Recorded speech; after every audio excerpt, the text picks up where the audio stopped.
basically within a week, we were putting a sticker on the top of the top tube that said, "Warning, riding this bike might cause death. Be aware, look at the frame for cracks." And we put that on every bike, and we became the laughingstock of the industry for that period of time, especially amongst our competitors, because they're all like, "Look at the Cannondales. They have to put a sticker on the bike that says riding this bike might kill you." And it was true, but you know what? Sales just kept right on growing.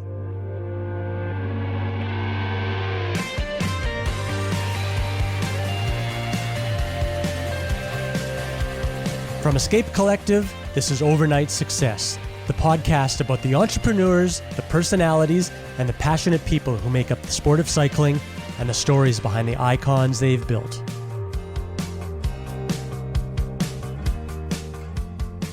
Today, we are going deep inside the founding story of Cannondale, which has arguably been one of the most innovative bike companies in the world to this day. Believe it or not, Cannondale didn't start as a bike brand.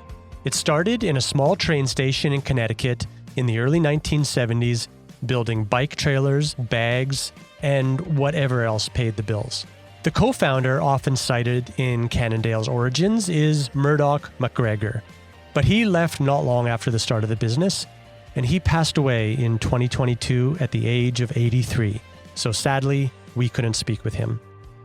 The founder, who is the main character in this story, is Joe Montgomery. But he wasn't a hardcore cyclist, as you might expect. He was an entrepreneur who liked building things, hiring his customer, and figuring it out as he went. Hi, I'm Joe Montgomery, founder and president of Cannondale. I'd like to personally thank you for choosing a Cannondale bicycle. We firmly believe that our innovative, lightweight, handcrafted bicycles are the finest in the world. We hope that after riding your new Cannondale, you'll agree. That was the voice of Joe Montgomery from a YouTube video that I found where someone posted a Cannondale owner's video from a VHS tape back in the 90s. And it's the only video or audio record I could find with Joe. Joe passed away peacefully on January 2nd, 2026. I feel absolutely horrible because for months now, I've been planning on recording this podcast with him from his home in Florida, along with his son, Scott. Sadly, Scott won't be able to tell this story alongside his father who founded the business, but Scott lived and breathed Cannondale for most of his career and is synonymous with the leadership of his father, and is more than able to do the story justice. Scott was almost as much of a part of it as his father was. He grew up inside the company. As a kid, he packed products from the factory floor. As a young adult, he helped push Cannondale into Europe, then Japan, at a time when the business was still fragile and unprofitable. He eventually became president of Cannondale, and very few would have known the business as intimately as Scott. He saw the triumphs of their IPO and the heartbreak of losing the family business to bankruptcy. By the 90s, Cannondale was the cool kid on the block. From the legendary Volvo Cannondale mountain bike team to Mario Cipollini and the Seiko Cannondale team dominating the Giro d'Italia and their fat-tubed aluminum road bikes, they were everywhere. But the many good fortunes that saw Cannondale soar to new heights also brought on equally tough times. In this conversation, Scott walks us through how Cannondale moved from soft goods into aluminum bikes, why fat tubes mattered, and how mountain biking changed the company's trajectory.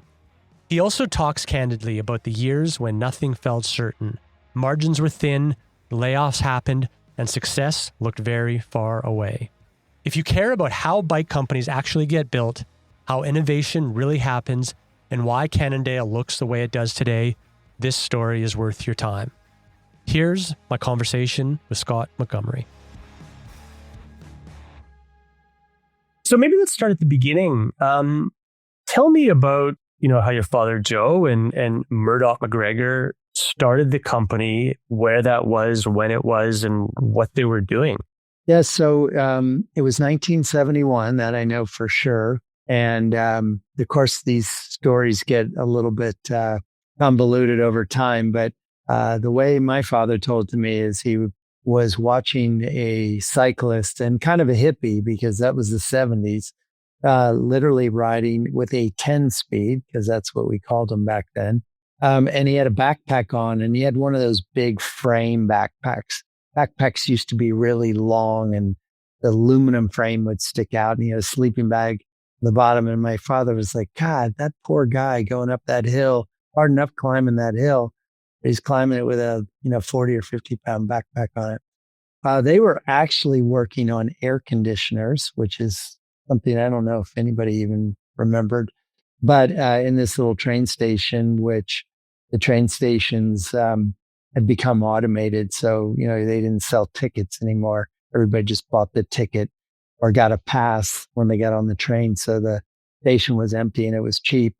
My dad said, hey, we got to work on a trailer for bikes. And that's really how the company came together.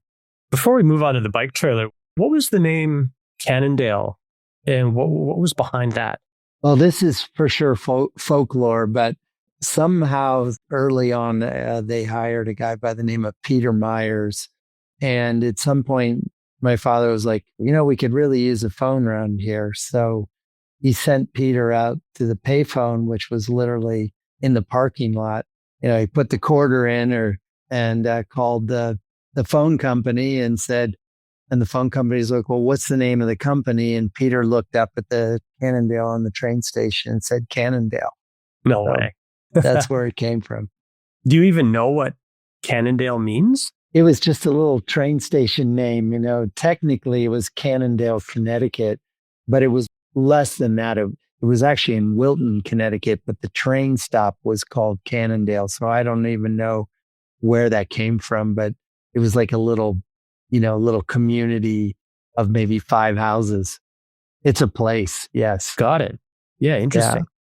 Yeah. So is it the buggy or the bugger? The trailer? The bugger. Yeah. I'm looking at a picture of it right now, and it's like a little bit of the kid would sit in it backward. By moving the weight off of your back and getting it onto a trailer was going to be a lot more efficient, and you're going to be able to carry a lot more stuff. This was back in the 70s when a lot of people were hitchhiking across the country, and hippies were basically backpacking and to concerts or Grateful Dead shows, those kind of things. So that was the timing. But the idea of moving the weight to the 2 wheels in the back, and then having this aluminum frame structure with zippers so that it would hold your gear, then you would be able to basically have the aluminum frame come up and attach to your seat post with this Lexon, which is kind of this super hard plastic that had some flex in it, with a pin on that would go around your seat post, and you just pin it on, and then it was very easy to remove. And then the kids' child seat came a lot later. That had to have come maybe 2, 3, 4 years later, something like that. The original ones were buggers, and I've talked about it with Mike Senior, the founder of Specialized, of course. When he started Specialized, he was riding around visiting bike shops selling, campy cranksets and stuff using a Cannondale bugger. So it's kind of a product that found its way into some other crazy bike founders in the world. And then, soon after, they got into bike bags, panniers and all that. Was that just a function of the way the business was developing in terms of carrying stuff? It was. And when they came to the realization they were going to kind of build around the bike infrastructure, the next logical thing was like, well, what do bike shops need? So it just seemed logical if you had a trailer, why not use a handlebar bag, a seat bag, eventually panniers, rear racks.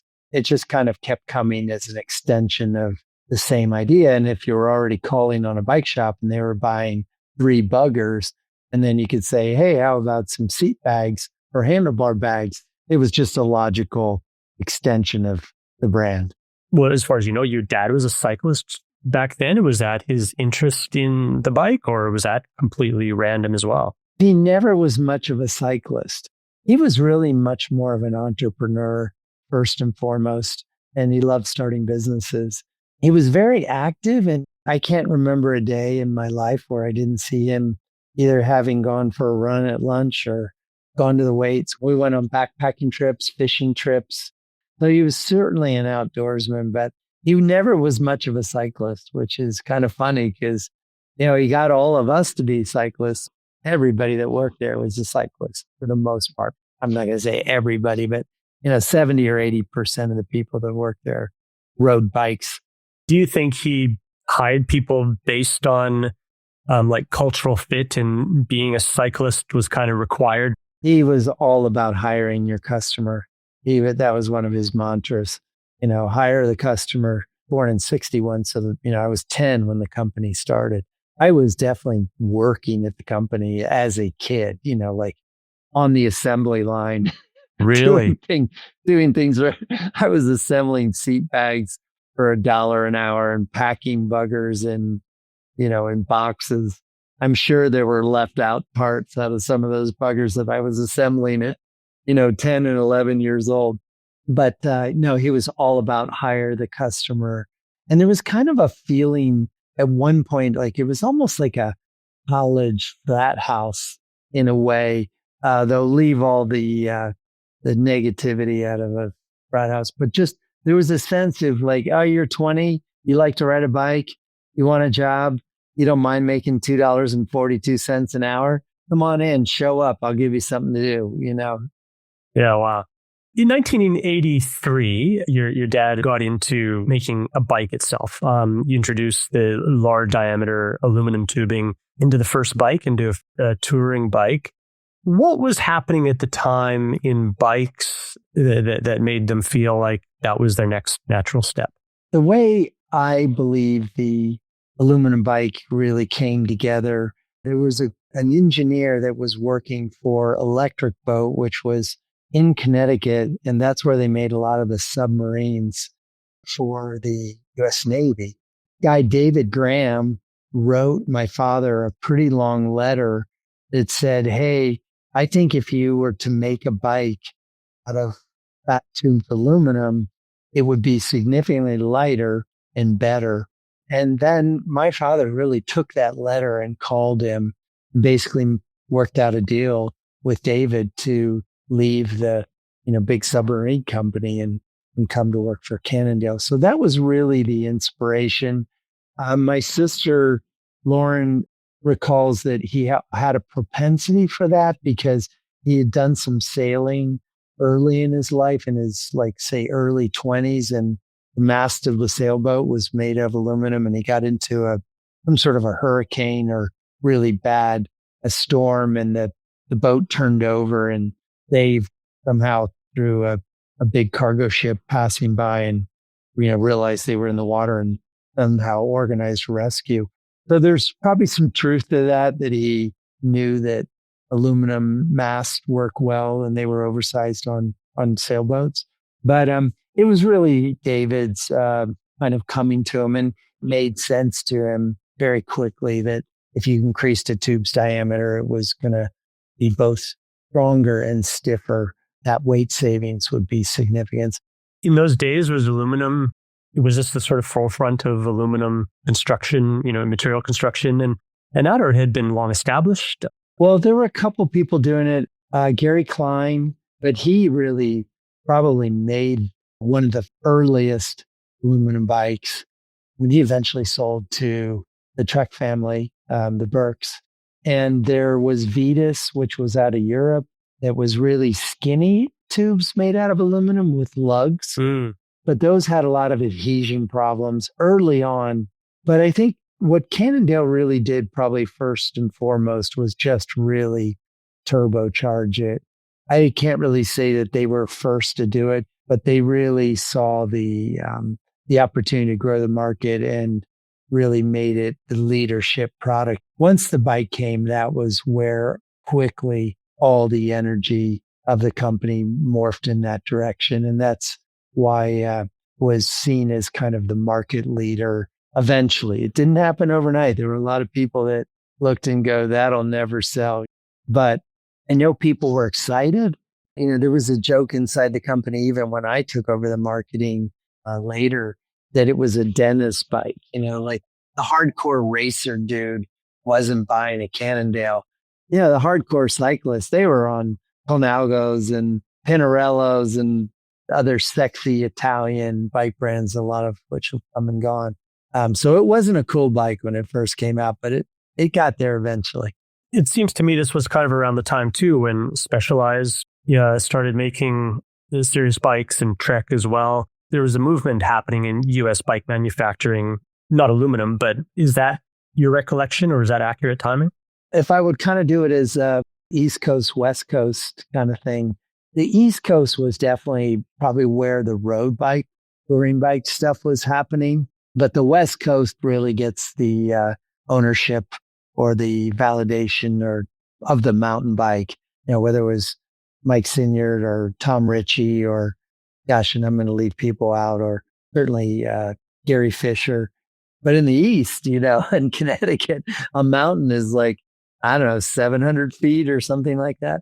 So, it makes it pretty easy to ride a road bike for the most part, even though the hills of Vermont can be steeper than Connecticut and others. But really the West Coast thing, the mountain bike thing happened on the West and they were kicking ass on it. It was only because of that Cannondale then came out with a mountain bike. And even by West Coast standards, everybody thought it was really dorky again. We did a 26-inch front wheel with a 24-inch rear wheel with a cam roller BMX brake on the back that was absolutely used. It wasn't a cam roller. It was just a BMX side pull brake. It was absolutely, you were not stopping with that. And, high bottom bracket, because in the East, we had a lot of logs, a lot of really roots and wet things, but people love that bike.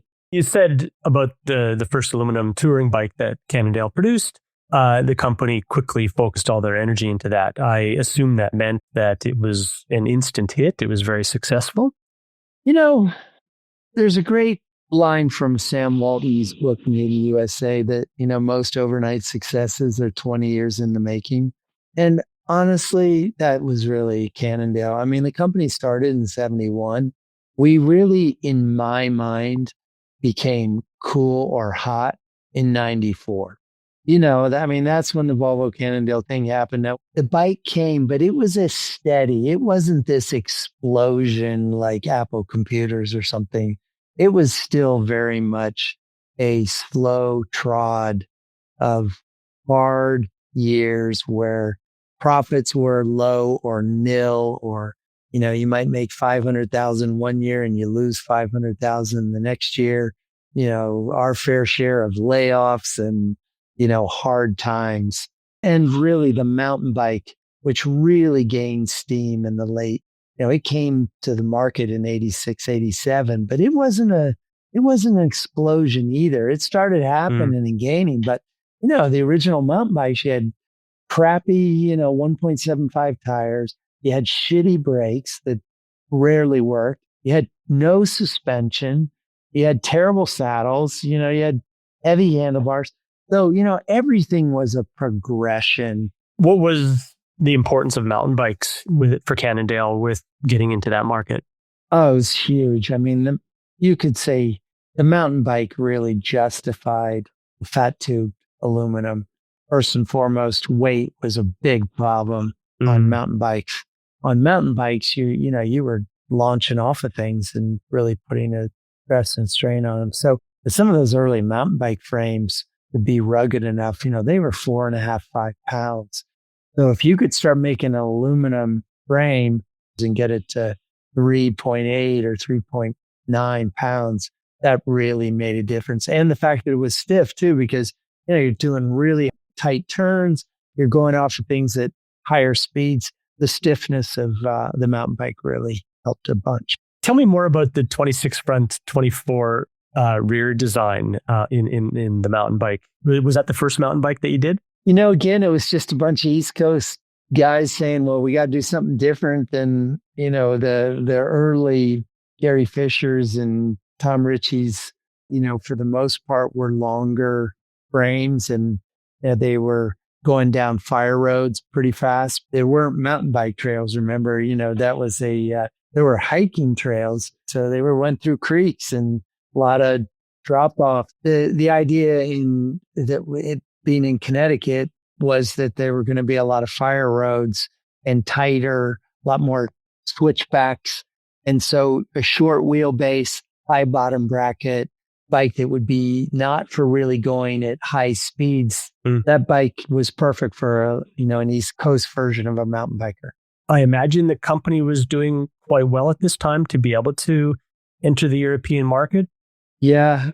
So I remember one evening, and my dad still had a pager, thing, and where he'd go on the phone and go like, "Hey, come to my office," or something. So he called me into his office, and he's like, "How would you like to move to Europe?" And I was like, "Sure, I can be on a plane in a week." Myself and another guy that was at Cannondale that was doing international sales by the name of Scott Bell, super nice guy. Scott had found a place in the Netherlands where there was this thing called the Ohm, and I can't even explain the Dutch word for it, but it was a very long, and basically they would put money into a company, take an equity position, and lend you some money in exchange for you setting up your facility there. Basically, they were, and I can't be 100% factual on this, but they were willing to put $250,000 or something like that into the company, or a quarter of it, which already meant that, meant the company was worth $1 million. And then they were willing to guarantee a loan from a local Dutch bank or like another 250, or maybe even like 400, basically a decent number. So that gave us enough seed capital to get the entity started. And Cannondale was not making money. And I didn't know this until much later, but two of the guys on the board of directors at the time, one was the CFO and on the board, and another was just on the board. They were both like, "You're going to send your dumbass 27-year-old son and Scott Bell, who's, I'm going to say, a little smarter than me, but not a whole bunch older, to start an operation in Europe. Like, have you completely lost your mind, Joe?" But yeah, we were excited, and we rented an office, and we hired a very nice secretary by the name of Monique. And fortunately, the mountain bike was completely about to explode, and we had cool mountain bikes that were light. And one thing phenomenal about Germans, they are super techy. And so Germans basically saved Cannondale because they bought our mountain bikes, and we had done a business plan. And I remember faxing, because that's how old it was, a lot long ago it was. I faxed the business plan, which we'd done on an Excel spreadsheet, to the CFO, and it basically had no profit. And the next day, because your timing's off, because you're 6 hours apart from Connecticut to the Netherlands. So I called Rick, who was our CFO, who's still alive today, great guy. Rick's like, "Hey, these numbers suck, Scott. If this is the best numbers you can show me, like, we're closing down, forget it." Well, I remember putting the phone down and being like, "God damn it." So I called Carl Glees, who was my German sales rep, and he was super confident, super arrogant. He's deceased now, but a super nice guy. I'm like, "Carl, I'm going to have to shut this down. Like, the CFO is telling me we're not making enough money." Carl just snap, raise the prices. I'm like, "Well, how can we raise the prices? We've been working on this business plan for 3 months. We've talked to everybody. These are the prices they need to be." Carl's like, "Raise the prices." So we raised the prices like 12% over what we had planned to. And just to give you some perspective, if this bike was selling for like $599 in the United States, and we were going to start it at $799 in Europe, that meant it went to like $899. So the same damn product was 35-40% more in Europe. You know what? We went out to market with those higher prices. Nobody gave a damn. Everybody thought they were cool. And we sold them the Jesus out of mountain bikes in Europe. And that was really what really saved the company, because what happened is, first of all, we were making higher profit on them, way more gross margin when you took the US manufacturing margin and then the big European margin. that loan was really helpful because it gave us working capital.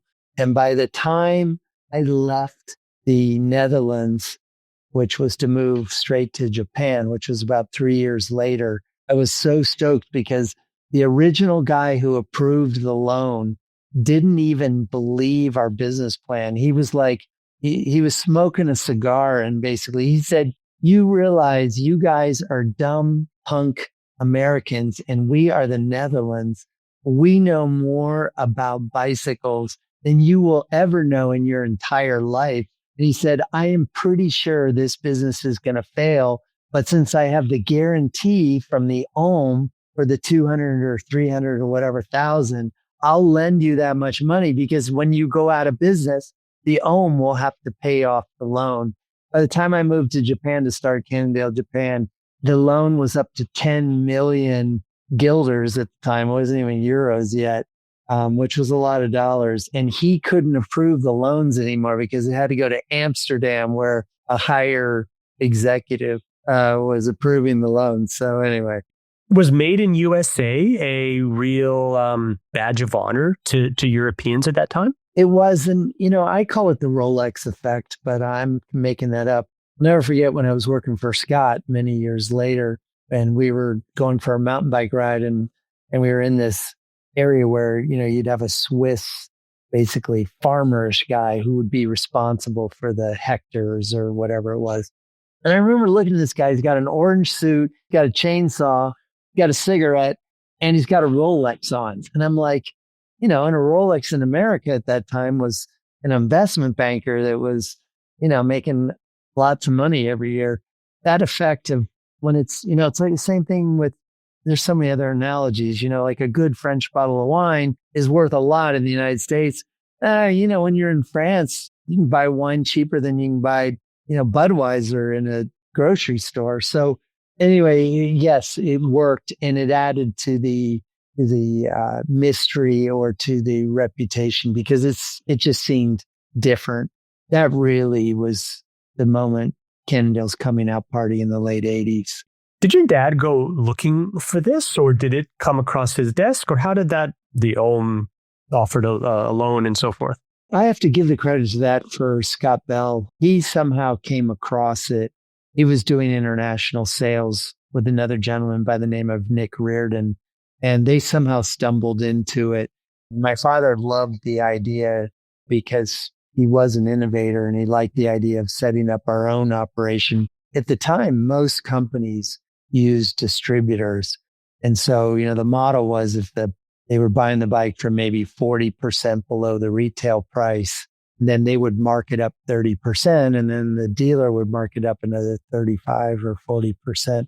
So it added an extra layer of cost. And my father really believed that if we could own that equity or that distribution ourselves, we would still have to charge more for it, but we'd hold on to that margin inside the company. And there was one point there, we got really lucky. The US dollar got weaker. And at one point we were making something like 75% gross margins.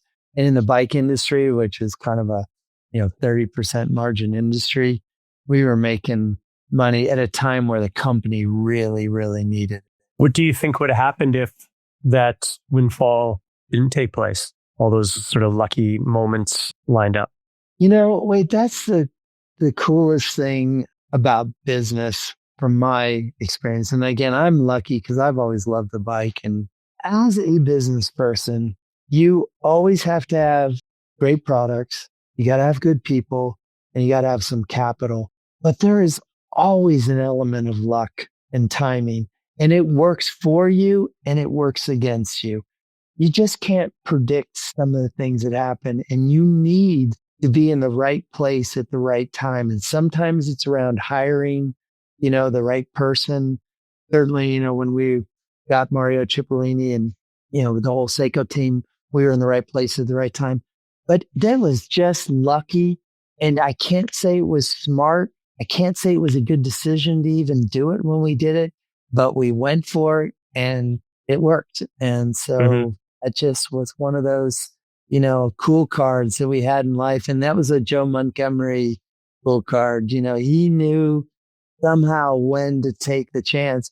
But man, the guy was like living on the edge, on the edge. Really?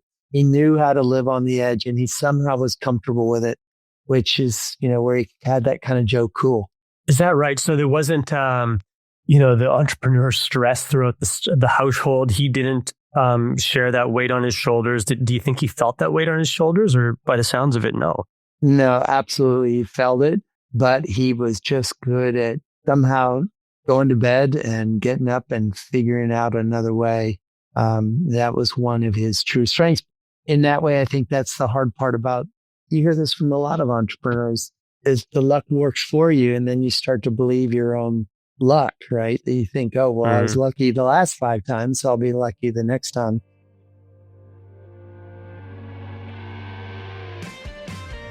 This podcast is fully funded by our members at Escape Collective.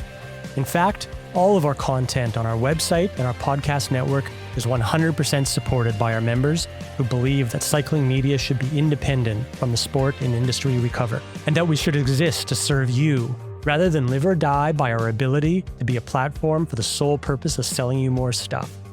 If you enjoy this podcast or any of our other work and believe in our mission of independence, please go to escapecollective.com/join and become a member today. Thank you for your support.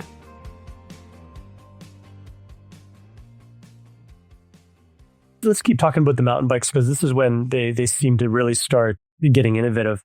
The EST, elevated suspension technology. I am looking at a photo right here, and the SC2000, is that one of those bikes? Yeah. Where, goodness me, like normal dual triangle bike, this has a few triangles in it, and there's a shock coming down from the seat post to the rear triangle on the rear triangle side. It's a really, at the time, this would have been mind-blowing.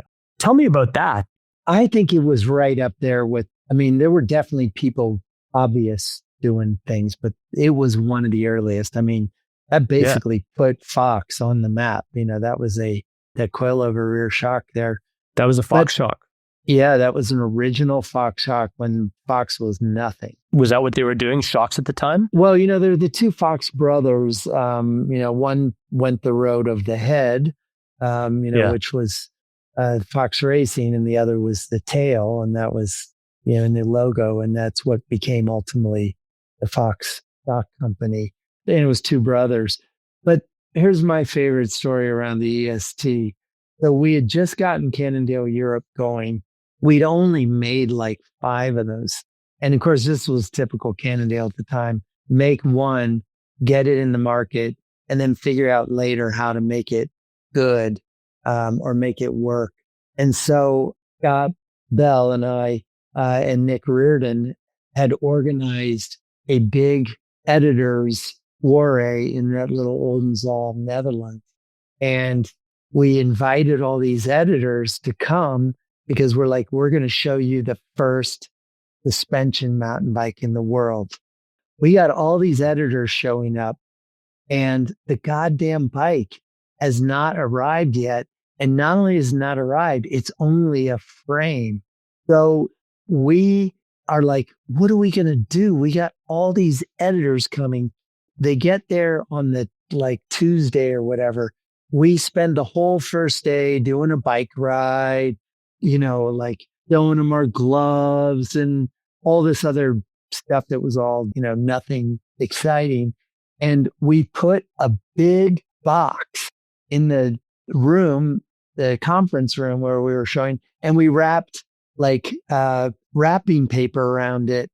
There used to be this show on TV called The Price is Right, and they would, you would try to guess what was in the box or something like it. Was some show like that. Anyway, there was no goddamn bike under that box because it was still coming DHL. No and so way. we take all these guys out to dinner. The frame finally arrives at 5:00. This local dealer who was a Jan Tushner, who was a friend of mine, he organized that he was going to put the bike together. So we're entertaining these editors. Definitely quite a few beers were consumed. And so finally, somewhere at around 11 o'clock, Jan calls me and he says, okay, Scott, I think the bike's ready. I drive over, like 10 kilometers away. It wasn't that far away, and pick up the bike. And I'm like, I got to ride this thing. So I literally ride it down this empty street at like midnight. And I'm like, this bike is a piece of shit. The bike is completely out of alignment. The rear wheel was drifting, in a completely different direction as the front wheel. God. There's no suspension, at all. And I'm like, I can't let these editors ride this bike because they're going to write terrible stories about it. So we had this one guy, one of our reps, who was a really, really good mountain biker. So he rode the bike, jumped it with a bunny hop off of the Karl Reinhard Liebert. God, I can't. So the rep jumps the bike off the picnic table, rides it around, makes it look fast. All these editors take this picture of it, and it's on 4 magazine covers. And that made the demand for just the inline Cannondale $600 boring, but good light basic mountain bike sell like crazy because it was the allure, it was like the Ferrari or the Porsche that wins the Formula One race sells the basic 911. That was the story of that bike. You got to start somewhere, right? It was innovative. You improve the bike? Or was it it did get better. It was a nice riding bike. It got better and better, but it still wasn't. The Super V is really when Cannondale full suspension bikes arrived. And that had a legitimate, good pivot. The Fox shocks were starting to get better. Is that the same as the Delta V, the Super V? Pretty much it was. No, the Super V had it looked like a Super V. It looked like a V. It was the big, super big down tube. And then I'm sure you can find it on. I'm looking at a picture right now. Yeah. Yeah. Yeah. That was the bike that we displayed in Sun Valley. I think it was in 92. And I flew all the way from Japan. That was a really good mountain bike for its time. I mean, it really was a quality product, but that EST, but it was the first one, right? Find me the first of anything. And I'm going to find you a product that, is not that great. Well, the thing that I noticed on the Delta V that you hadn't seen previous to this and that exists to this day is the head shock. That, being the first of anything. Tell me about the head shock and how that was conceived. Even though we worked with Fox on suspension, we had the mindset that, look, why should we buy parts from somebody else? Let's do our own innovation. And so because we were a frame maker, we had the idea that we could expand the size of that head tube diameter wise, and then house the suspension on a telescoping head tube inside the head tube area in the steering tube of the fork. Boy, that was very complicated. A lot of technical problems, a lot of hardships from manufacturing. But that first Super V had the rear suspension with the Fox shock on the swing arm, and then had the head shock in the front. And it only had 40 mil of travel. That was a lot when you're used to having no suspension or using a flex stem or something like that.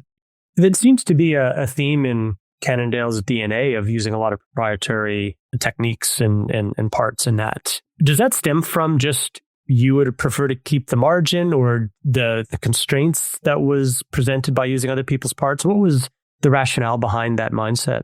Well, it really came back to my father's belief that we should innovate everything, and it certainly was going to help us economically, because obviously if you buy something from somebody else, they're going to have a profit margin in it. So he believed in being vertically integrated, much like Elon Musk is today. There are very few things that Tesla doesn't design and manufacture if they think they can anyway. I always had a joke with my dad that if the building were on fire he would run to the R&D department and grab all the engineers. He'd certainly go through the factory and grab all the production workers. And everybody else in the rest of the building, we burned those sales guys and finance guys and, marketing people. I will find replacements for them easily. His heart was always in the R&D first and in production second.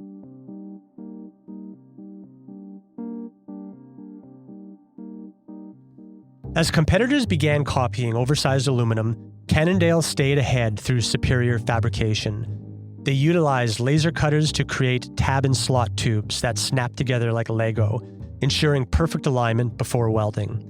By switching to puddle welds and sanding them down, they eliminated the stress risers that cause frames to fatigue, eventually branding this advanced engineering as the CAD series. Was the name CAD also a play on the I think it was AutoCAD at the time, which was quite in the early 90s from memory, that was quite a massive piece of software, or does that have nothing to do with it? No, it did. And we were starting to use CAD engineering in the building of the frame. So that yes, it absolutely computer automated drafting. Sure. Yeah. Exactly. It was definitely a play on that. It seemed tech, Yeah. It was the AI back then. Yeah. Pre-AI, right? It was huge. Yeah. Tell me about in those early days, the crack and fail undesirable nickname came to Cannondale. Tell me about that and what was happening and how you resolved that reputation that seemed to have crept in. I was back from Japan, so that would have been probably like 91, 92, and we'd hired this gentleman, Dick Resch, who was getting his MBA at Yale. So he wrote a letter to my father or called him and said, "Hey, I need some experience." He really started looking at our manufacturing. One night, Dick had come back from being in Bedford and he was spending all his time down there. And now he was a full-time employee. And, one of those kind of 8:00 meetings with my dad. And he's like, "Hey, Joe, we got to recall these frames. We're starting to do fatigue analysis. These frames, they're all going to break." I remember going home to my wife at like 8:30 and going like, it was one of those things like you have your head on your head, hands on your head, and you're like, holy crap, what are we going to do? We got to recall like, 1 million frames or 500,000 or some big number. No way. And you're in marketing. This is kind of that's how your problem would have presented itself. Yeah. Exactly. So I can't remember exactly who got the credit for it or how we did it, but basically within a week, we were putting a sticker on the top of the top tube that said, "Warning, riding this bike might cause death. Be aware, look at the frame for cracks." And we put that on every bike, and we became the laughingstock of the industry for that period of time, especially amongst our competitors, because they're all like, "Look at the Cannondales. They have to put a sticker on the bike that says riding this bike might kill you." And it was true. But you know what? Sales just kept right on growing. And if anything weighed, it was back to that lucky thing. It was another one of those things that was a badge of honor. It was like, yeah, I'm such a badass. I can ride this bike. I'm going to break it, but I'm faster. So it's cool. It didn't slow the company down, but it got us out of the liability, because when you have a product failure, the biggest thing you can do, look at the whole VW, Dieselgate thing. The problem wasn't that it did it. It's that they lied about it. Once we realized the frames, because now there've been frames out there from 83 on, really 84 is when it really got rolling. So starting around the early 90s, a certain percentage of Cannondales were breaking. And it was because of fatigue. And at the time, nobody understood fatigue. And what we did is the R&D team started putting computers in their backpacks and putting little measuring devices on the frame, and would go out and see where the stress was being borne by the frame.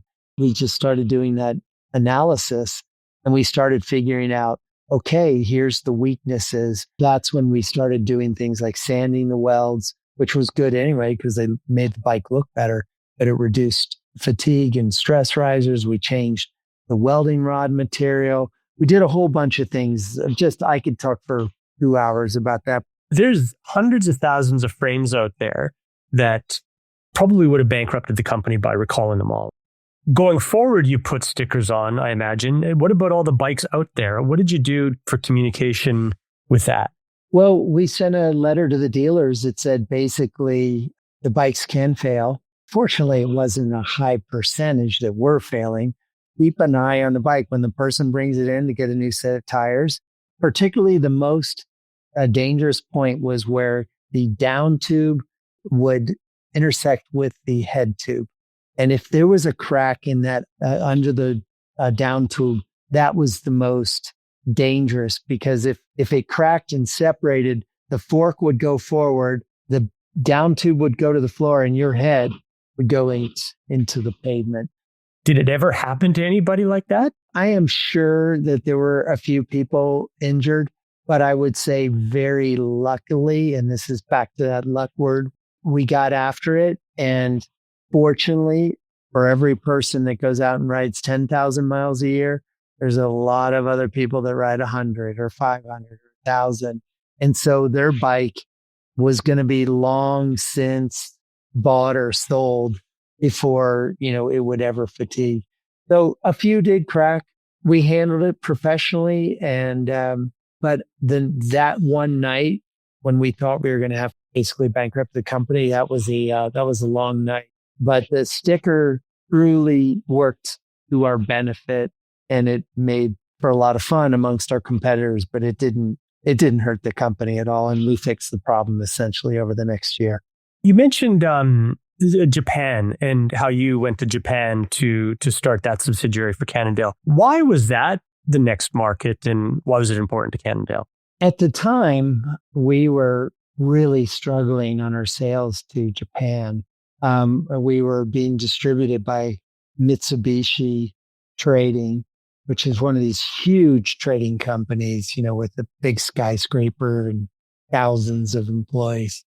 Scott Bell was really feeling like he thought he could take Cannondale Europe to it was rolling and doing great. So I talked to my father and I'm like, what would be the next frontier?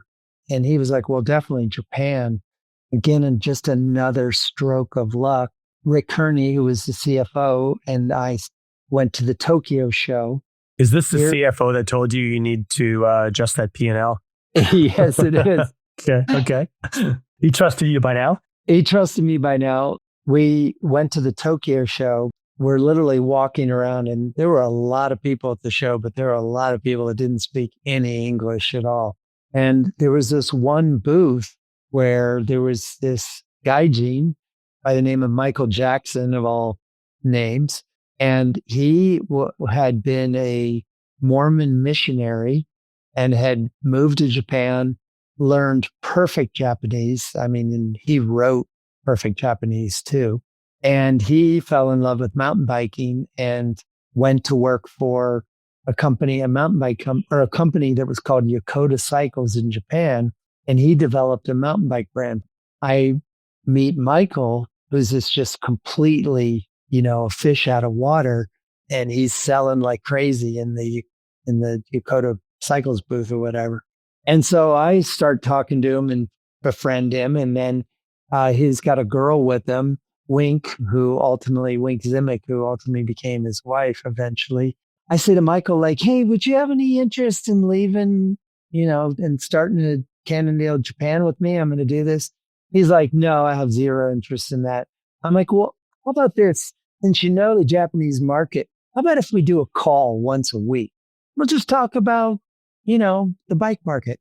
Anyway, that started. I went back to Europe and basically started calling him once a week. And every week I got him a little more on the hook to do it. And of course, we were coming out with the head shock, and that was cool. And, we were making a lot of waves. And so eventually I was able to talk him into starting Cannondale Japan with me.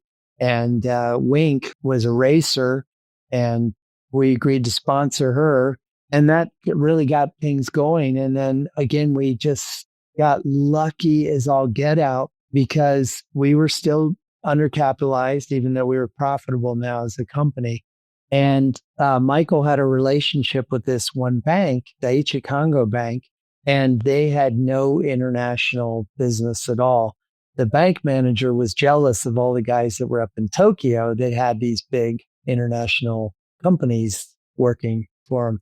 Anyway, long story short, we start this little subsidiary with $100,000 and we get this whopper loan of $1 million for funding Cannondale, Japan with this wonderful banker.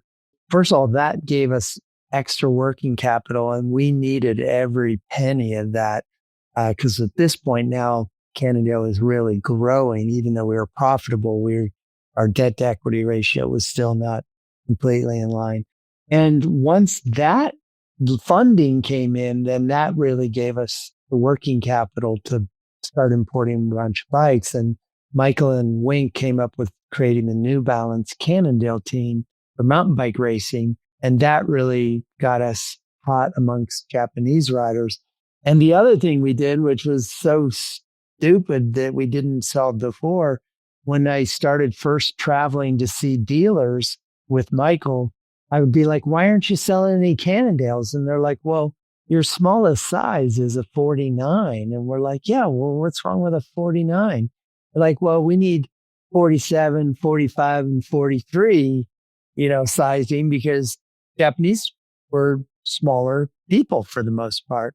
The biggest thing I did was get on the horn with the R&T guys. At that point, I wasn't even talking to my father about it. And I'm like, we need small frames or we're going to go broke in Japan because, 49 was the smallest one we made. But then really in our infinite wisdom of luck, we were at that point still buying all of our Shimano and Sun Tour and handlebars and, rims and all of that stuff for the most part from Japanese manufacturers. And we came to the realization that if we could start our own trading company, we were giving at the time about 5% of the cost of goods of all those raw materials to the trading company who would buy it from Shimano or Suntour, pay them, sell it to us, and then we would ship it to the United States. And at that point, we had a assembly factory in Europe that we'd started, which helped us circumvent a lot of the duties by bringing all those parts in at a much lower cost. And anyhow, that we created our own Cannondale Japan trading. And what I never knew until we did that is once we weren't using a third-party trading company and we started going straight to IRC tires and straight to the other manufacturers, we could start negotiating the prices and we were able to get 5-10% reductions in the cost of goods. So we'd already saved 5% by getting rid of the trading company. And then let's say we took an average of another 5 to 7%. Well, when you're now an $80 million company and you're growing at 20% a year and you're taking 15% out of cost of goods, now you really start. To me, Japan isn't traditional mountain bike market. Like I think of road when I think of Japan, but that just might be my bubble I live in. Was there a huge scene of mountain biking? Obviously there was. They were selling mostly mountain bikes for me, what you described. Well, we were about 50-50 then, but you have to remember Cannondale's credibility in the road market did just fine in the United States because most Americans didn't know about the Tour de France or the Giro d'Italia or any of those kinds of things. And we were an American company and there were a lot of other American brands, whether it was Win or, Trek or Specialized. When you carried over into markets like Japan, nobody wanted a Cannondale road bike. They wanted what the racers were using to win stages of the Tour de France. So the mountain bike was just an easier way to go. And we had a lot of credibility there. And Michael and Wink did a great job by sponsoring the New Balance Cannondale team with New Balance Japan. And we had races that were by European standards or American standards. They might be at a motocross track that was 1 mile by a half a mile, and you did 30 laps. But they were fun to watch and they were fun to go to. And so we sold a lot of mountain bikes. Let's talk about, you mentioned most famous mountain bike team ever, and the Volvo Cannondale. Around that time, it was GT Specialized who were dominating. What brought that on? Michael Jackson and Wink had given me the roadmap to doing the New Balance Cannondale team, which, was only maybe a $50,000 budget. So it was small. Shortly after getting back from Japan, I go into my dad's office. Of course, I go in at like 7:30 at night because that's the only time I'm going to get anything done with him. And I'm like, hey, we want to start a mountain bike team. We're getting our asses kicked by GT and Specialized. We need to get racing. And he's like, oh, that's a great idea. So I get up to leave thinking like, okay, I'm going to be able to do this. And he goes, son, he goes, one small thing. You don't get any budget. Find somebody to pay for it. So literally, that's not what I was asking. Yeah, exactly. Talk about, deflating the balloon. Dick Resch, who was the manufacturing guy, had been at literally a grocery store or something and ran into a senior marketing guy from Volvo. And the rest is history. I got to know that guy and farmed him and talked him into basically sponsoring the team for, at the time, $500,000, which was real money. And then we worked with a guy by the name of Tom Schuler, who had been an X711 guy to manage the team. Tom had understood the team management. And basically the deal we struck was to have $1 million budget, which at the time was even bigger than GT's and Specialized budget. And so we just went out and bought all the top players. We got Missy Giove, we got Allison Sider, we got Tinker Juarez, Miles Rockwell, and then that led to Caroline Chasson and Cedric Gracia and Brian Lopes. And anyway, but the coolest part of that kind of whole story is that first year, the team cost Cannondale nothing because Volvo put in $500,000, and I went back to all those suppliers, which I had fortunately forged really good relationships with. And I got, Onza pedals to put in 30 grand and DT Swiss to put in 50 grand and Alcoa aluminum to put in. And so that first year, that team cost us nothing. And we won at Vail, I don't know, 5 golds, 3 silvers and a bronze or something like that. And then the brand really, really took off. And the other thing that really happened too, and this is a credit to GT and Specialized, we had the first team meeting was right before this race. It was on the World Cup at the time, which was basically an American Cup, and it was in Mount Snow in Vermont, I believe it is. But then anyway, all the team shows up because they're driving the truck up to that race, and they're going to stop in Connecticut. And so I'm having this big soiree with all the riders and the employees because everybody gets to meet the team. I meet them in the conference room and I'm thinking oh, these guys are just going to, this is going to be fun. We're going to have hot dogs and some beers and they're going to go on up and do the race. Well, they get me in this conference room, and Missy and Tinker, they all start going, here's what's wrong with the bikes. This sucks, the head shock, this, that. So I go grab down the hall to get Mario Galasso, the head of R&D. And I'm like, Mario, man, I need some help. The racers, once we instituted that top level, and they were the top, we really started improving the bikes because at the end of the day, you take great engineers and fast racers, and we all know it's been going on forever. But that really raised the quality of our mountain bikes by a significant next level because they were pushing us to make it better. And that really gave Cannondale that next year because then we even got more innovative doing things like the DH bike at the pivot point. That's actually the way bikes are being made now in 2025, or in 2026. Cannondale went public and IPO'd in 1994. Can you tell me a bit about that? Why did that happen?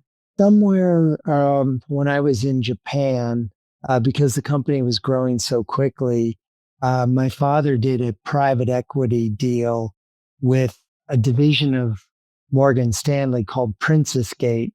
And Princess Gate would be like a high rollers fund where you had to be like the Agnellis, or you had to be what was then kind of a billionaire class. And so what this guy, Terry McGee, did from Morgan Stanley, he invested $8 million into Cannondale, which was like maybe for 5% of the stock or something. So it was a good valuation for Cannondale and for my father. And that really gave us the working capital that we needed to really, now we had Cannondale USA, we had the factory, which was huge and running 2 shifts and really nice. We had a jet, we had Cannondale Europe, Cannondale Japan, and Cannondale South America, things that we were doing. And so it was a robust company. But with those private equity deals, the way they work, and they're still pretty much the same, they come in and put the money in, and then, they, within 3, if things go really well, and 5 years max, they want to get their money back out where they can, show a return for the investor. And so literally 94 was like the 5th year, and the pressure was on to get their money out. And clearly we were really profitable at that point and growing really quickly. So it was a great time to do an IPO. I think the sales were up to about 100 million. That's my recollection. I'd have to go back and look at the data. I don't remember, maybe 110, but it was in that stage where we were growing 20, 30% a year and profitable. So it just was the time to do it. And he made a ton of money on that original investment. And he'd bought more over time because we were growing so quickly. And he came back to the well, and he didn't pay that much for the first tranche of the investment, but he got a good deal on the second and third tranches. So he ended up making his investors group a lot of money. It's very common today, but back in the mid 90s, it wasn't. Was that a pressure that your dad didn't welcome to go public, to be able to give liquidity to the PE fund? Or was this something that he thought was a good idea? And in the end, was it a good idea? Oh boy, that's a long story. But, well, we didn't have a choice because we did have a choice. We only had 2 choices. Either sell the company to a bigger firm who then could get their money to pay back the private equity firm, or go public.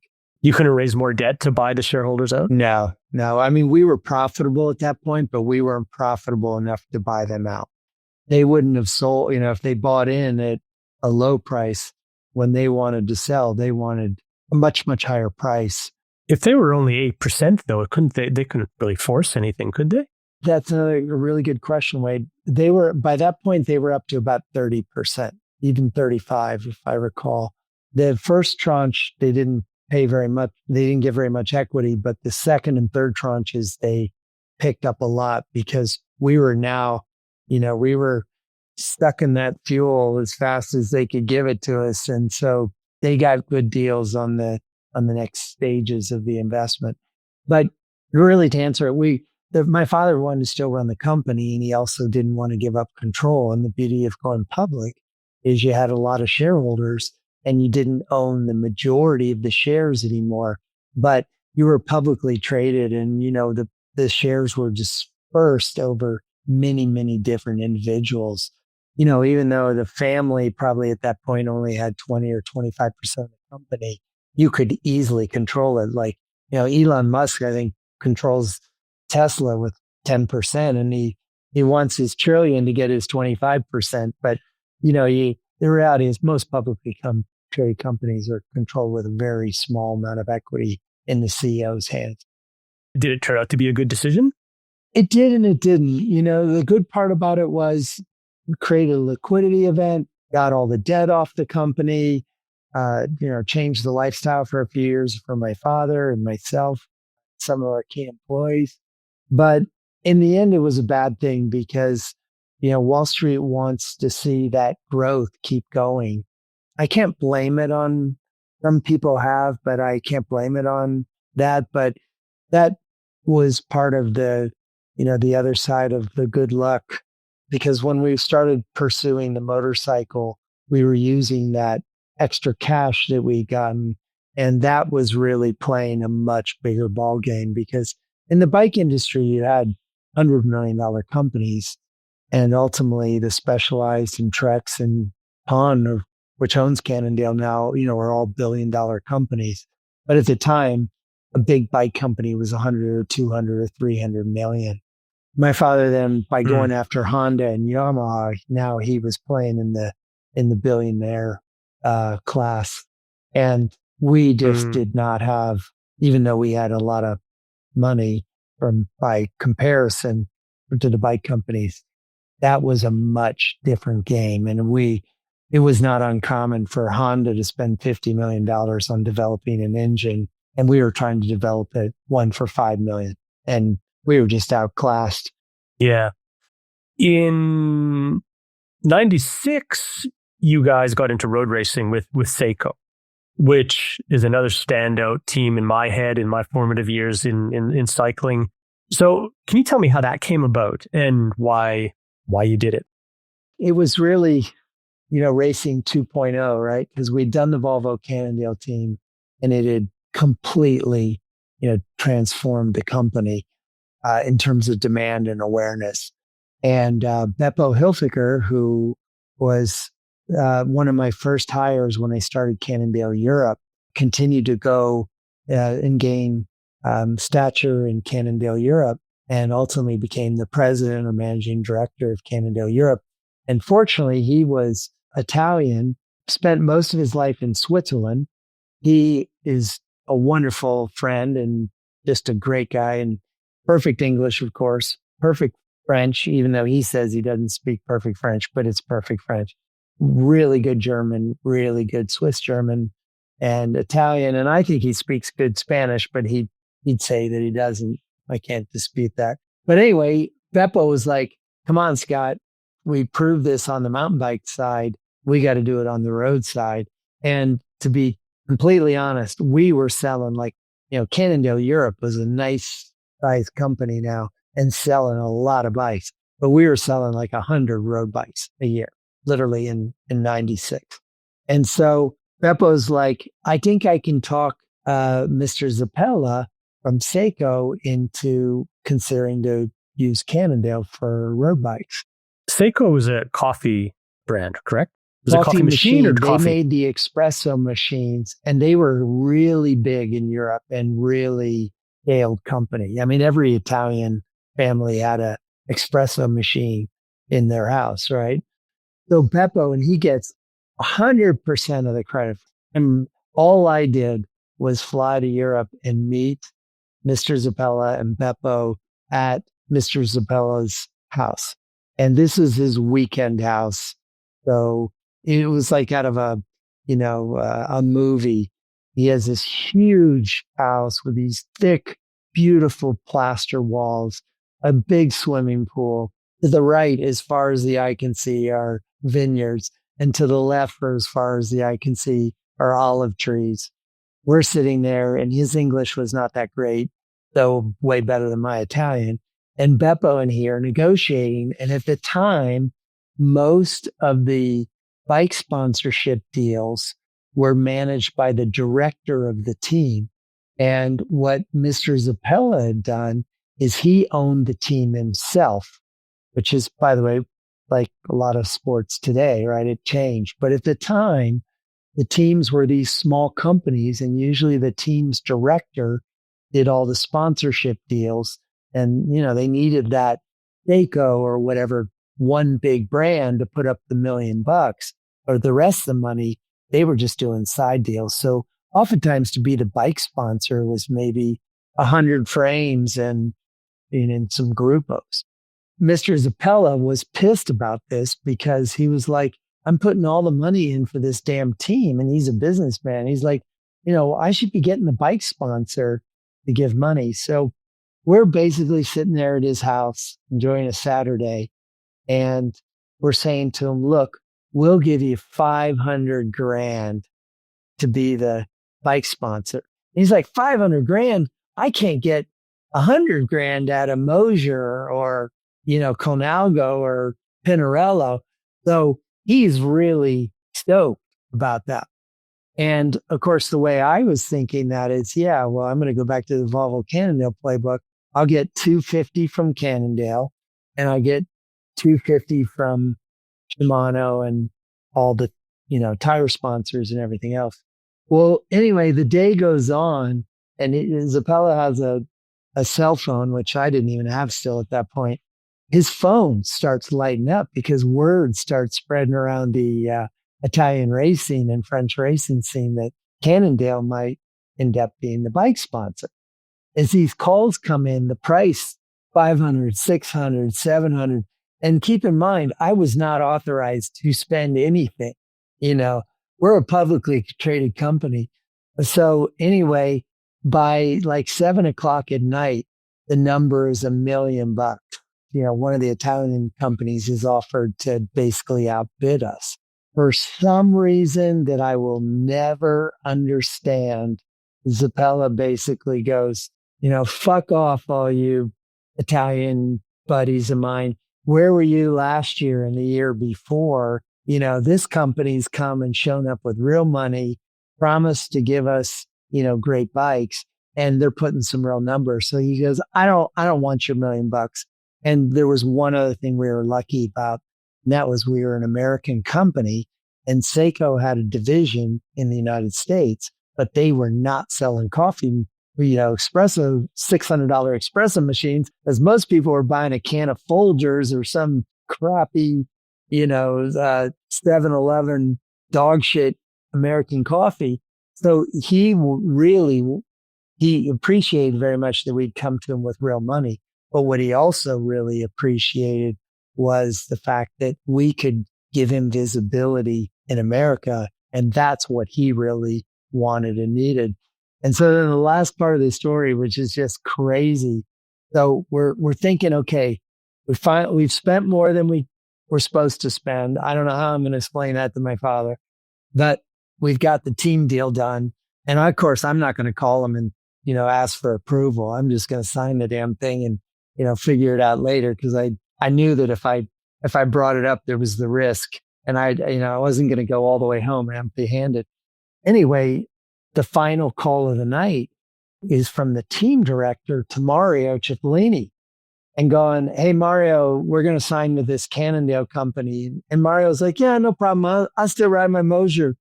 And, Beppo's going, because he speaks perfect Italian, of course.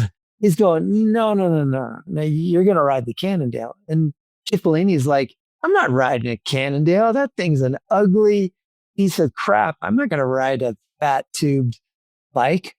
So not only did we spend way more money than we were supposed to, but I never told my father this story, even to his grave. We were not assured that Cipollini was going to ride a Cannondale. And, if it had been some little skinny tube steel bike and your best rider on the team shows up at the Giro d'Italia on a Mosier, and all the other team members are on these fat tubed aluminum bikes. And then on top of that, with a little Cannondale logo on it, I mean, we would have been the laughing stock of the entire, racing scene. But fortunately, as you probably know, because you're a hardcore cyclist, Mario Cipollini was a big dude. He was tall, he was strong, he was a badass rider. He had some other attributes that weren't so good, but he was a badass big guy. And so even though we had agreed to that terms that he could ride anything he wanted, much like Lance Armstrong, rode non-Huffies back in the day when, they were being made by other manufacturers. But fortunately, when Beppo got Mario a perfect custom built frame, he loved it. And he was so happy because, he was a sprinter and he was strong. And the stiffness of that Cannondale frame on that 100-meter sprint to the finish really made a big difference for him. And then we got so lucky because, your great Phil Liggett piece that she did on Phil Liggett, who was calling all the races. One of those first Tour de France's, one of those cameramen came up to him and he goes, Cannondale, the best bike. He couldn't even pronounce it, as an American would. That he was in the yellow jersey. That was on, in front of millions of eyeballs. And then, the road bike really took off after that.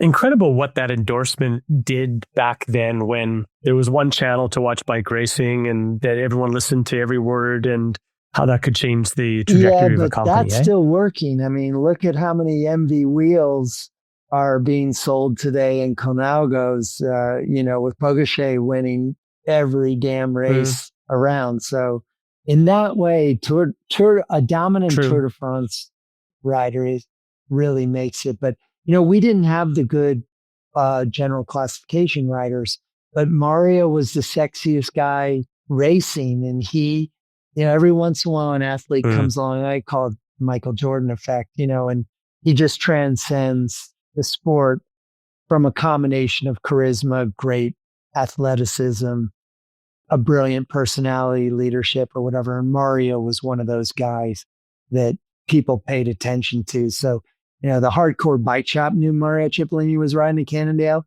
but so did the casual dentist that was going to go out and buy a bike who probably didn't even watch the Giro, but he watched the Tour de France. Let's talk about, you just mentioned your dad was really into motorcycles at the time, and then maybe one of the decisions that proved disastrous for the company. Why motorcycles? Why did your dad get so into them? Was he a motorcyclist himself? Was he just doing something entrepreneurial? Well, we had a really strong R&D department at that point. I mean, really strong. We were making our own suspension systems, our own cranks, our own disc brakes. I will, and I'm obviously biased, but I think we had the best R&D department in the world of cycling, period. Cannondale's downfall was a moonshot attempt to revolutionize the motorcycle industry using their bicycle R&D mindset. While their aluminum-framed, fuel-injected ATVs were actually quite successful, the motocross engines couldn't get enough air to stay cool and suffered from high failure rates. Scott notes they were simply outclassed. They tried to build an engine for $5 million, while competitors like Honda spent $50 million, eventually burning through $100 million in capital and forcing the company into bankruptcy. Cannondale did file for bankruptcy. What was the process of that like, and what ended up happening to it? That's when I actually came back to the company. And so it's pretty much a universal thing in private equity or public, that if you go through a bankruptcy, you're probably not going to remain the CEO. It's very rare instances. We had taken some money from a second PE firm that was what was called a vulture fund. And they went in and put money into companies in very high risk situations. And it was called Pegasus, so this company had given him some money, and then maybe 8 months before the bankruptcy. But they were very honest with him. They said, well, you pull off the motorcycle, we'll make huge money, and you'll make huge money. The company will be great. But if you fail, we'll take control of the company. We will move on and we'll be just fine. And after the company went into bankruptcy, they had effective control. They hired myself and another leader, Dan Alloway, the co-presidents. They gave us a whole bunch of options, which we went out. I flew all over the world, kissing up to all the vendors that we'd stuck. And it was a really hard time. But we got Cannondale back in the bike, back to profitability in 90 days. We sold the building, we sold the plane, we sold anything that was motorcycle related, and got the company back to really healthy place. And they took full control. They do what's called a stalking horse bid, where they put a minimum number, and if nobody buys it, they buy it. And so they bought the company for a very good price. After, I think, the leadership team, we did a really good job of getting the company back to profitability. But then they brought in a CEO from Nike that they thought was going to be, a great leader. And I think he did a good job. And then they held the company for 5 years. You've heard that story already. And then they eventually sold it. They didn't take it public again, but they sold it to another firm, which ultimately became Durrell Sports. The rest has gone on and did well. And then that was they held it for 5 years, and then they sold it to the Pawn Group out of the Netherlands. And it's still very strong and healthy company. With Joe, your dad, having founded the company, worked his tail off for, gosh, what that be, 30, 40 years at that point. I guess 30 some years. Did that really take a toll on him, losing the company, being replaced as CEO? Or was it like, did it not owe him anything, was his view? How did he deal with it? Well, that's a hard one. For sure, the biggest heartbreak of his life, for sure, the hardest moment, to have put so much into it. It was really hard. And it was really financially painful too. But he went on and started a small SaaS company to make software, and had another business that he owned for some 20 years. So he did okay. He never created the same success that he'd done with Cannondale, but certainly kept him busy for the next, in essence, 20 years till his retirement in 2024. It's pretty safe to say he was a workaholic. I mean, he loved working, and it was always his passion up till really his mid-80s. It sounds like a little bit of that at least the work ethic rubbed off on you, judging by 70, 80-hour work weeks. Well, it definitely did then. I will say, I'm happy to say now I'm still a hard worker, but I don't work extreme hours. I appreciate the quality of life that is necessary to exercise, be with family, eat well, do all those things. But he always got an extra gear out of all of us. How do you think that culture of innovation has sort of stayed alive in the company? Because I'd argue they still are throughout now many ownerships. Was it your dad's innovation or the people he hired? What do you think it's due to that it still stands today? Well, if I were putting it in his words, which of course he gets the majority of the credit, is he just developed that culture of innovation. And there was just a sense that you have to make it better every day. He really believed that, and he managed like that. And I think it was so deeply ingrained into the culture of the company that it's stayed with the company's culture. So that's very nice. It's a nice legacy for him. And I'm really happy to see the good work that the Pawn Group, Marco Kind, who's the current CEO essentially of the bike company under Pawn, he's understands that you've got to innovate. And I think what Jeff McGuane was before him, who now runs Fox Racing, which is part of the Revelous Group, he understood that. He carried that torch. He grew up under the Joe Montgomery leadership period. Once you get a culture of ingrained, the trick is just how to reward it and keep it motivated. But I think I'm proud of the quality of the bikes the company still makes today. Do you think he intentionally tried to build that culture of innovation? Like does the Kaizen philosophy that you spoke of earlier, did that make it back and make it an intentional part of building that? Or do you think he kind of just did that based on his personality and his intuition? I think it was just personality. And I think he did have one other great benefit, that really growing up in a household when he was a kid, his father was very much like him. And okay, it's not as sexy as a high-speed road bike or a fun mountain bike, but he innovated with gloves and, basically in his generation. And so my father grew up with that dinner table mentality. And that was one of the things that I grew up with as well. I mean, when I came over for dinner on a Sunday night, I mean, it was kids and, normal dinner talk for the first 20 minutes. But as soon as the plates were cleared, it was like, Scott, come here. Or I don't think he called me son as much, in their 40s or whatever. But, that was an impromptu between the extra round of cocktails between 8 and 10. It was going to be all business for those next 2 hours. And it was fun. Yeah. It was fun. We enjoyed every minute of it. And other people, the Marios and the Jeff McGuanes and the other people that were leadership, we all loved it. A dinner on Cannondale was a great night. You knew you were going to laugh. You were going to make fun of each other. You're going to joke around. You're going to push each other. You're going to have some good food and some drinks. And then you're going to be back at it the next morning at 8 a.m.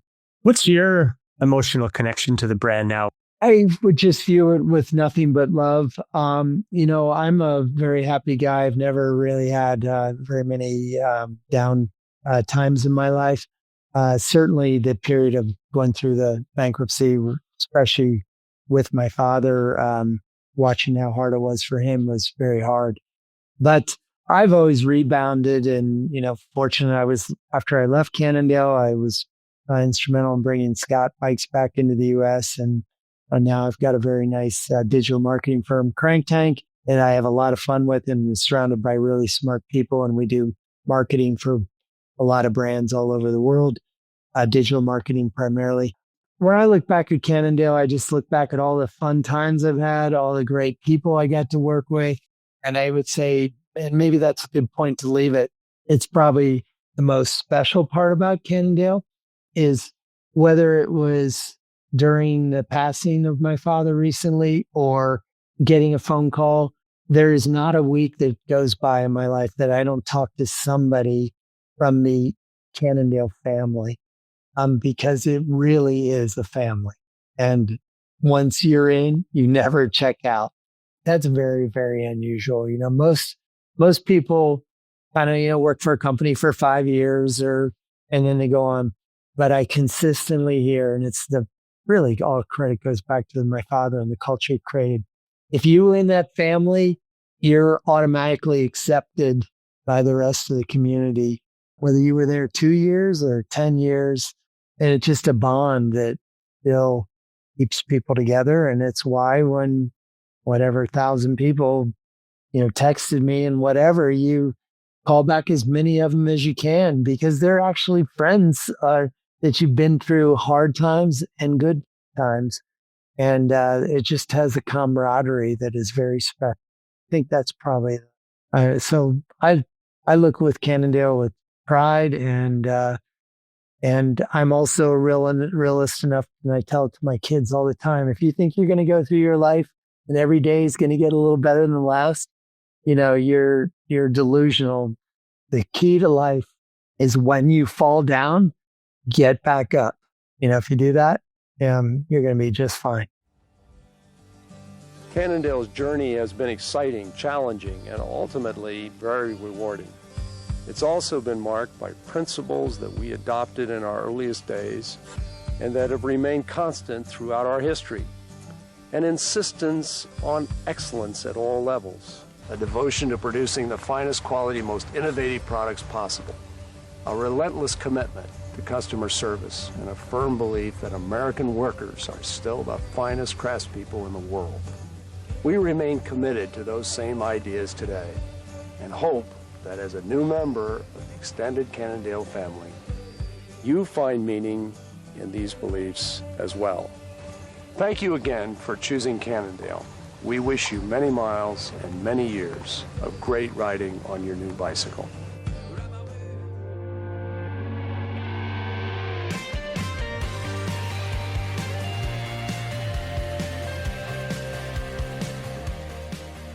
It's rare to find a brand that evokes as much passion, nostalgia, and technical debate as Cannondale. From a quiet train station in Wilton to the yellow jersey on the Champs-Élysées, we've seen today that the success of this iconic company was a 50-year journey of calculated risks and, as Scott puts it, a healthy dose of good luck. I'm Wade Wallace, and you're listening to Overnight Success from Escape Collective. This episode was produced by Red Bricks Media. Thank you for listening.